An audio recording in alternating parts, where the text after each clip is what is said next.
Doctor Mohammad ইউনূসের পক্ষে নির্বাচন দেওয়া সম্ভব নয়।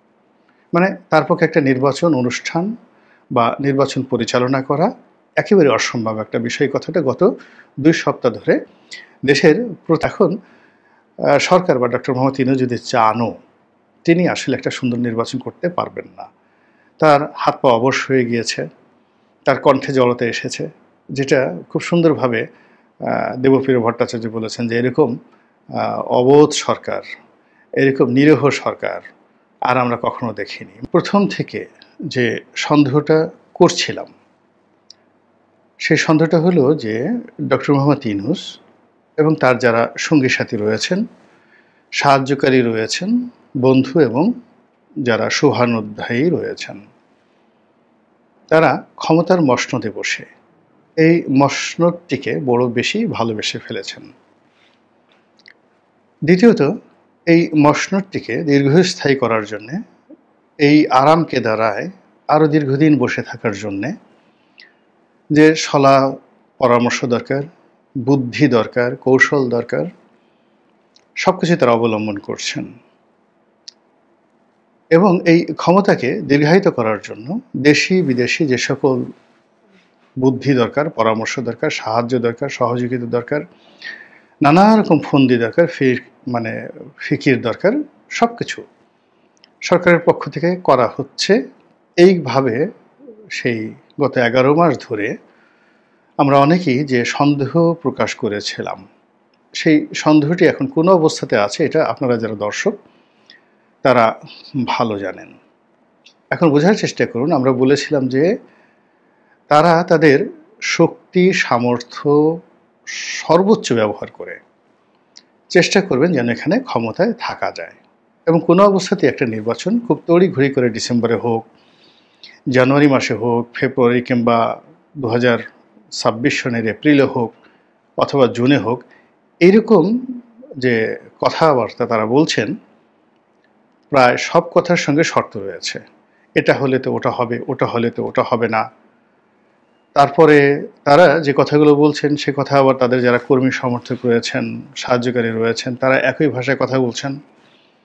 আবার তাদের কর্মী সমর্থকরা রাজনীতির ময়দানে যে সকল কথাবার্তা বলছেন সেগুলো আবার এসে রাজপ্রাসাদ থেকে তারা সেগুলো সিল সাপ্পোর্ট দিয়ে দিচ্ছেন, এবং এভাবেই 2025 সনের জুলাই মাস শেষ হতে চলল।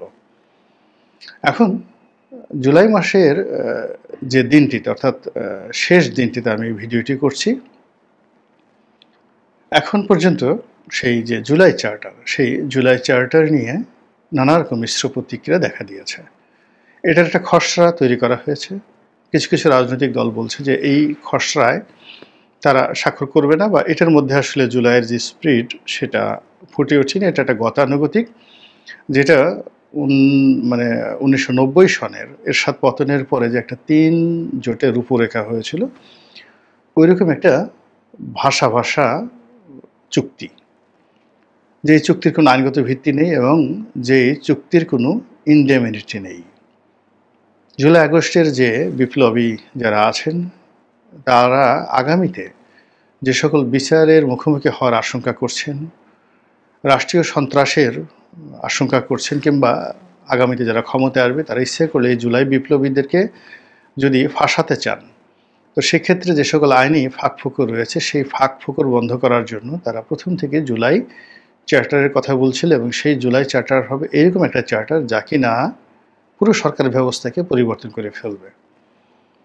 তারপরে এর মাধ্যমে ডক্টর মোহাম্মদ ইউনূসের কর্তৃত্ব এবং ক্ষমতা এককভাবে প্রতিষ্ঠিত হবে। সরকারের যে ধরন এবং প্রকৃতি এটা পাল্টে যাবে। এটি একটা বিপ্লবী সরকার হিসেবে আত্মপ্রকাশ করবে, এবং সরকারের যে কোনো সিদ্ধান্তই তখন আইনে পরিণত হবে। তো এরকম যে ডিমান্ড বিপ্লবীদের পক্ষ থেকে, সেটি এই যে জুলাই খসড়া করা হয়েছে, যেটাকে জুলাই চার্টার বলা হচ্ছে, সেটার যে খসড়া, সেই খসড়ার মধ্যে এই কথাগুলো না থাকার কারণে বিপ্লবীরা এটা মানতে চাচ্ছেন না। অন্যদিকে রাজনৈতিক যারা নেতৃবৃন্দ রয়েছেন তারাও কিন্তু এটা যে খুব বেশি আগ্রহ সহকারে পড়ছেন, দেখছেন, স্বাক্ষর করছেন। এটা যে আসলে কোনো রকম রাজনৈতিক মূল্য, সাংবিধানিক মূল্য বা প্রয়োজনীয়তা রয়েছে, এটা রাজনৈতিক নেতৃবৃন্দের মধ্যে ওইরকম তেমন কিছু দেখিনি। আমি নিজে ব্যক্তিগতভাবে যা কিছু শুনেছি, যতটুকু দেখেছি, এটা মানে আসলে একটা অপ্রয়োজনীয়, মানে যা করা হয়েছে এতে কোনো পক্ষেরই এখানে কোনো পারপাস সার্ভ হবে না। এটা wastage of time, money and energy. এটা হলেও কিছু আসে যায় না, না হলেও কিছু আসে যায় না, এরকম একটা চার্টার তৈরি করা হয়েছে। বাই দ্য ওয়ে, এখানে যে কথাটা বলতে চাচ্ছি সেটা হলো যে একটি ধাপ, গত 11 মাস ধরে আমরা বলে আসছি যে ডক্টর মোহাম্মদ ইউনূস এবং তার যারা সহকর্মী রয়েছেন তারা নির্বাচনকে বিলম্বিত করার জন্য, প্রলম্বিত করার জন্য, কিংবা পুরো ক্ষমতাটা তাদের কুক্ষিগত করে রাখার জন্য, অ্যাটলিস্ট 5 বছর ক্ষমতায় থাকার জন্য তারা নানা রকম ছলচাতুরি কলাকৌশল করে যাচ্ছেন।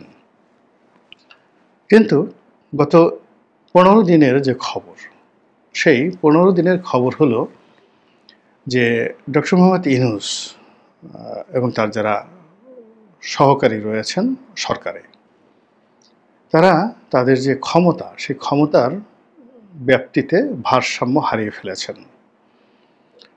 যারা মন্ত্রণালয় চালাচ্ছেন, যারা দপ্তর চালাচ্ছেন, কিংবা যে বিষয়গুলো তারা দেখছেন, সেই বিষয়গুলোর উপর তাদের যে পূর্ণ নিয়ন্ত্রণ রয়েছে, এই জিনিসটি এই 2025 সনের জুলাই মাসে এসে আমরা দেখলাম যে একেবারেই নেই।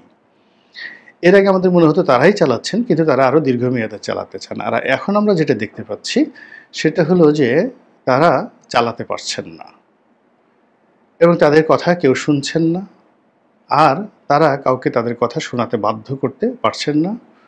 ফলে মন্ত্রণালয়ের ভেতরে বাইরে, জেলা প্রশাসন, সচিবালয়, উপজেলা প্রশাসন, এর মধ্যে যে একটা সেতু বন্ধন থাকা দরকার, এটা মারাত্মকভাবে ব্যাহত হচ্ছে। এবং সবচেয়ে আশ্চর্য ব্যাপার হলো যে কেউ কারো কথা শুনছে না, দুর্নীতি লাগামহীন হয়ে পড়েছে। এবং এই দুর্নীতি একেবারে মানে টপ টু লো, প্রশাসনের সর্বোচ্চ স্তর থেকে একেবারে সর্বনিম্ন স্তর পর্যন্ত পাগলা ঘোড়ার মতো ছুটে চলছে। চাঁদাবাজি, চুরি, ডাকাতি, রাহাজানি, ছিনতাই, সামাজিক অবক্ষয় থেকে শুরু করে আরও যা কিছু রয়েছে, কোনো কিছুতেই নিয়ন্ত্রণ নেই। সমাজের নিয়ন্ত্রণ নেই, রাষ্ট্রের নেই, সরকারের নেই।